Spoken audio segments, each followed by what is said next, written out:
All right, let's get ready to dive deep today. Yeah, We're heading straight into the heart of Haitian voodoo right. with Ezili Dantor. It's good. You've given us quite the mix. A Reddit thread, just kind of buzzing with opinions, Yeah. some highlights from her Wikipedia page, Uh-huh. and a seriously insightful blog post Oh, wow. from a voodoo practitioner. Okay. I can already tell you're not here for just the voodoo 101. No, not at all. Um, what's really striking is how these sources show just how many different perspectives there are Yeah, surrounding Ezili Dantor and voodoo in general. You know, we've got like casual thoughts right. to lived experience, academic viewpoints to deep reverence. It's like stepping into a conversation that's been going on for centuries. Right. Exactly. Exact. In that Reddit thread, oh. Oh, yeah. Talk about passionate. It really highlights how important it is to approach traditions like voodoo with respect, Absolutely. especially since, they're often misunderstood. Absolutely. And even within voodoo, you're going to find, a whole spectrum of interpretations. So before we get into the thick of it, Yeah. for those who might be new to this, Yeah. let's set the scene. Who exactly is Ezili Dantor? Okay, so in Haitian voodoo, she's a Loa. Okay. Think of Loa like the Greek gods. Okay.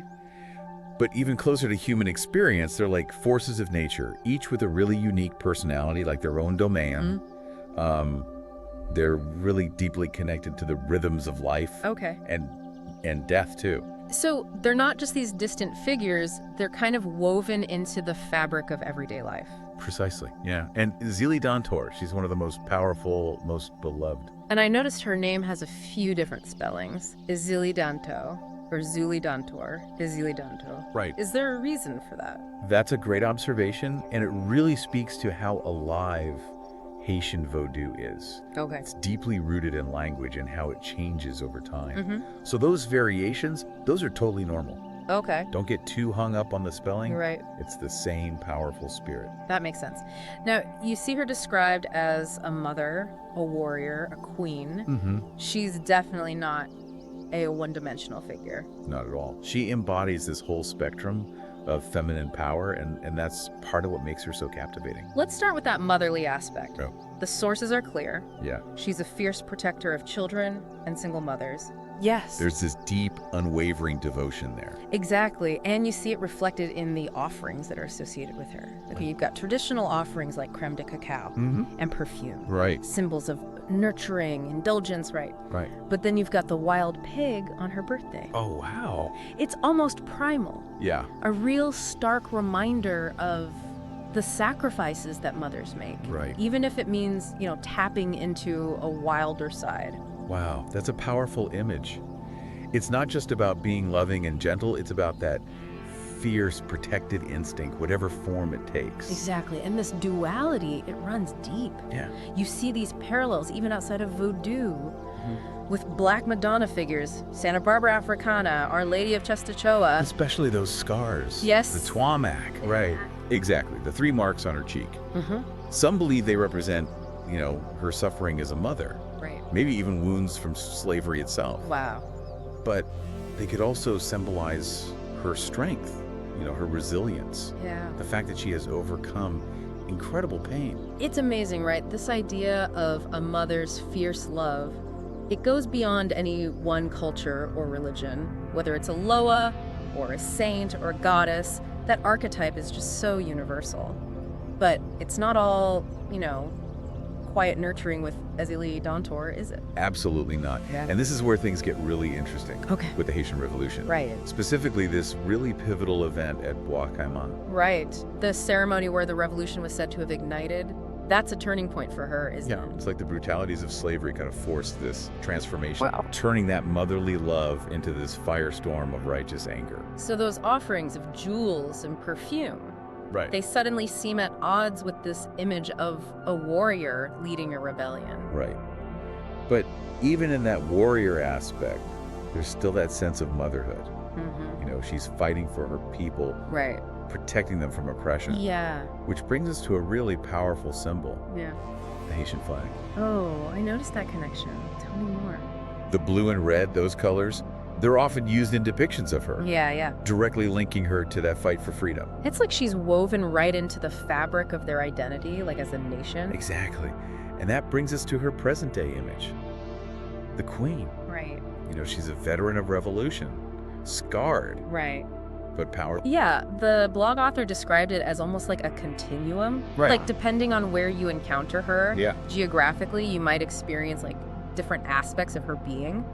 I love that. Yeah. It's like, it's as if those places still remember the different faces she showed to the world, Precisely. And there's one detail, I think, that really bridges that warrior energy Okay. with her queenly presence. Mm. The mystery of her lost tongue. Oh, right. Mm. Some sources say it's a battle wound. Yeah. Others say it represents her silence after, enduring unimaginable pain. And that Reddit user, they even mentioned that she only speaks in syllables during possession because of it. Wow. She only speaks in syllables. Okay, that's both eerie and kind of badass at the same time. It's like having spoken truth to power and ignited a revolution, she no longer needs words Yeah. to make her presence known. She lets her actions speak louder than words. That's a power move. Exactly. She commands respect through, what she's done. Yeah.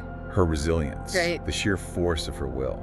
It makes you think about the different ways that people, especially women, have been silenced throughout history, right? Absolutely. And how they found ways to reclaim their power despite that. I'm seeing even more parallels to Haiti's story here. Absolutely. She reflects their shared history, struggle, resilience, Right. and ultimately the triumph of the human spirit. But there's one more layer I think we need to unpack here. Okay. One that's at the very core of Ezili Dantor. You mean the whole idea of sacrifice? Yes. Yeah, the blog post really honed in on that. It wasn't just about the offerings. Right. It was about sacrifice as an act of love. Exactly. We tend to think of sacrifice as something negative. Right. Something that we lose, something we give up reluctantly. Yeah. Like it's a burden. Yeah, exactly. Yeah. But with Ezili Dantor, it's reframed. Totally. It's powerful, it's devotion in action. It's about recognizing that true love often demands sacrifice. Yeah. Whether it's, a grand gesture or Right. or those everyday acts of kindness, Yeah. that selflessness. Yeah. That's where the real strength lies. It makes you think about how we define strength, right? It's not always about being like loud or dominant. Right. Sometimes it's about that quiet courage to give of yourself, to Yeah. put something bigger first. Exactly. And that brings us to why I think Ezili Dantor still resonates so strongly today. Yeah. Even centuries after the Haitian Revolution, Yeah. she speaks to people all over the world. The blog author's personal experiences really show that Yes. the way Ezili Dantor seemed to appear when they needed her most, offering guidance, Yeah. it felt so personal, so intimate. That's the power of these spiritual figures. Yeah. They give us this framework to understand our own lives. Right? A source of strength when we're facing challenges. But just like with any tradition, Right. especially one as powerful and often misrepresented Oh, absolutely. as voodoo, respect is key. Totally. Willingness to learn. Reading through that Reddit thread, it was clear that, there are a lot of misconceptions floating around out there. Right. It's our responsibility to educate ourselves, Absolutely. get the facts straight, Yeah. steer clear of those harmful stereotypes. Couldn't agree more. It's about honoring the tradition, Right? recognizing its complexity Yeah. and depth and respecting the profound impact it's had on so many lives. Well said. We've covered a lot of ground today, We have. from the historical context to her spiritual significance.